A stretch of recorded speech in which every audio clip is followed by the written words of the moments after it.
If you're in the market for a cheap, fun, compact car, well, there are a lot of different options to choose from, one of which is this 2019 Honda Fit EX. In today's video, I'm going to walk you guys around everything you need to know about the 2019 Fit to help you decide if it's the right model for you. And this car really takes up a unique position in the market because not only does it offer that same practicality and functionality and low price as every other compact car, but it also comes with a really sporty design on the exterior and a decent amount of character and uniqueness in the interior.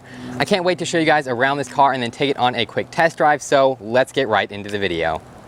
Now, obviously, as I said before, I am a pretty big fan of the exterior design of the 2019 Fit, and I think what really appeals to me about it is kind of the chunky cheese wedge design of it. It's kind of a cute looking little car, especially from the side proportions, but it also comes with a lot of really nice features as standard and as optional. In the front of the car, obviously, we can see the standard Honda design. It's pretty similar to what you get on pretty much any Honda.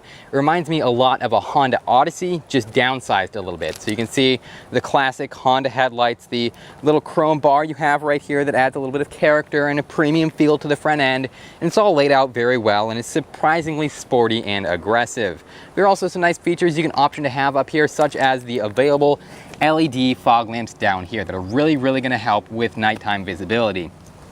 And that Honda styling really continues on the side of the car, where we have body colored mirror caps and door handles, a little bit of matte black trim under the door panel, as well as a bunch of different options and features. So the base Fit is going to come with 15-inch wheels that have, you know, a rather standard steel design. But here on the EX model, remember, you're paying extra for a premium trim level. You also get an upgraded wheel style. So these are 16-inch gloss black and chrome, 20 spoke design wheels. They look really cool on the side of the car and help flesh out the design that would otherwise be just a little bit boring. And when I say boring, I basically just mean it's kind of flat on the side here. You don't have a lot of smooth body lines.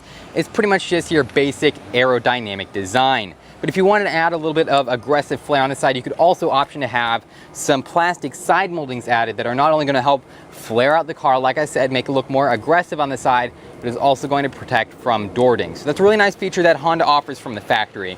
And then in the rear of the car, you also have a little bit of a spoiler lip to add to that sporty feel, as well as standard LED taillights. So all around, the exterior of the Honda Fit is not only functional and practical, but it also has a good amount of personality and sporty feeling, as well as a ton of different options.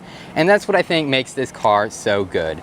And just like the exterior design, Honda left the engine bay of the Fit EX exposed and open and gave it a kind of cool, sporty look to it. They didn't cover it up with, this huge, ugly, matte black plastic valve guard that so many other manufacturers put on.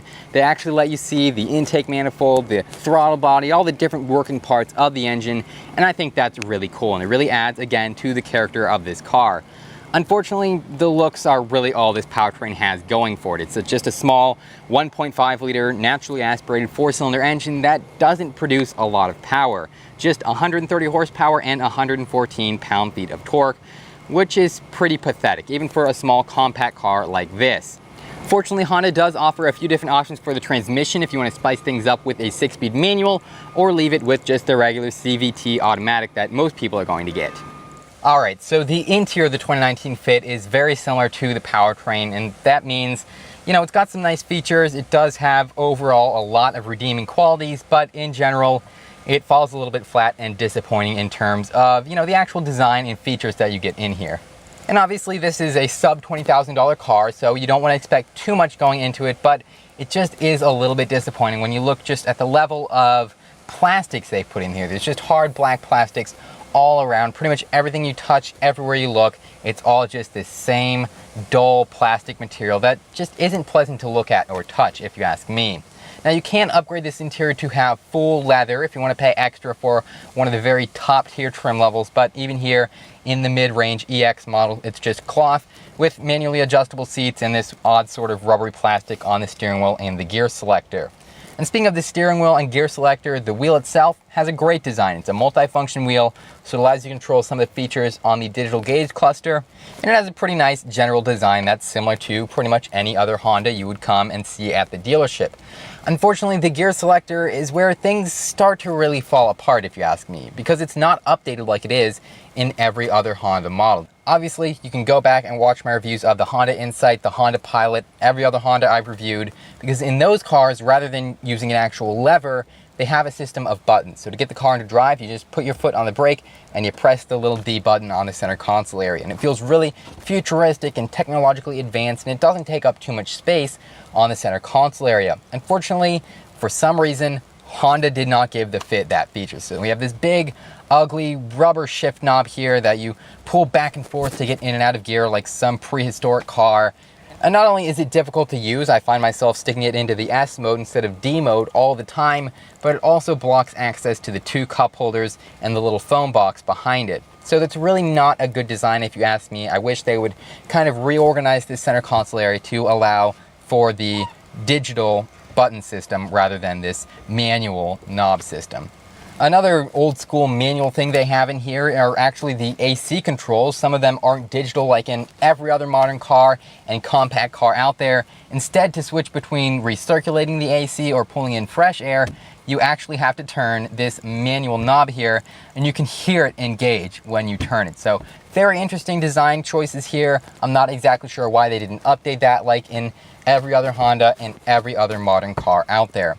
But other than those two small features and obviously all the black plastic, the interior is actually pretty good. As I said before, beautiful 3-spoke steering wheel with chrome paddle shifters behind it, a good layout on the dashboard, as well as 2 USB charge ports and 2 12-volt power outlets, some of which are hidden here beneath this center armrest.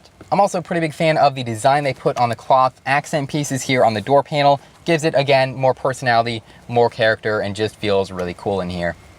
And as I said before, the car does come with a bit of a digital gauge cluster here behind the 3-spoke steering wheel, as well as an upgraded 7-inch infotainment system. We're going to touch on that infotainment system a little bit more in just a minute, but first, let's take a look at the rear seats of this car. As you can see, they come with a decent amount of headroom and legroom, and appear to be fairly comfortable. Same thing goes for the trunk. You know, this is a rather small car, so I wasn't expecting too much cargo space, but it's actually pretty decent back there. And obviously you can fold various seats down to get a little bit of extra storage space if you need it. As I said before, one of the very few features inside the 2019 Fit that feels like it's not from the year 2005 is this upgraded infotainment system right here. It is a 7-inch diagonally infotainment touchscreen, so it works fairly similar to a smartphone, not that difficult. And because this is the Fit EX, it is an upgraded screen. The base model is going to have something that's just a little bit smaller. The base model also doesn't get the standard Apple CarPlay or Android Auto, which the EX does have. But aside from all the cool software that this infotainment system comes from, the screen itself is pretty good as well. It's got these cool Honda blue accents behind it. Really kind of a cool background screen, actually. Very retro, and it fits the general, character of this car. It's not the most sensitive screen I've ever used. It does take a second for it to read your taps and your swipes and all that. So there is a small amount of lag, but it's not bad for a car in this segment, and all around, I'm pretty impressed with it. But now we've taken a look at the exterior, the powertrain, the interior, and the infotainment system of the 2019 Honda Fit EX, so I think it's time to take this car out on a drive and tell you what it's like to live with on the road. Now the Fit does come with a digital key fob, so in order to start the car, all you gotta do is make sure you have your key fob placed somewhere on the center console area, put your foot on the brake, and then press the engine start-stop button. Now, as I said before, you gotta be careful getting it into gear because, as I said before, I drove it briefly just to get over here and I accidentally put it in the S Sport mode like 3 separate times. It's just a really annoying system there. There's not a lot of space between D and S. So, a little bit disappointing with that, but obviously, I'm sure if you own this car, you would get used to it fairly quickly. But going out on the road, it's 130 horsepower, so there's really not a ton to expect from it. It handles fairly well for a car like this. There's not much feedback. The throttle pedal is not that sensitive. The brake pedal is a little bit firm, but not too sensitive either. Basically everything you would expect from a small compact car like this. I do have to say I'm actually a pretty big fan of the gauge cluster design. They put the tachometer on a digital screen on the left. That makes it so much easier to see. And I love the little ambient lighting we have around the speedometer that will let you know when the car is warmed up versus when it's cold. Let's do a quick acceleration. It does pick up a little bit once you step on that pedal pretty hard, but obviously not too much performance in terms of, you know, top speed acceleration, things like that. What's really more important to most Honda Fit EX owners is probably going to be comfort. So I am happy to say that this car rides very soft and surprisingly quiet for a car like this. You know, sub $20,000, there's a lot less road noise than I was expecting. If you want to check out all the reviews I've done of similar compact cars for sub $20,000, you can do so by either clicking on one of the video cards right there or by subscribing and checking out my channel. Special thanks to Courtesy Honda for allowing me to review this Fit today. And as always, guys, thank you so much for watching.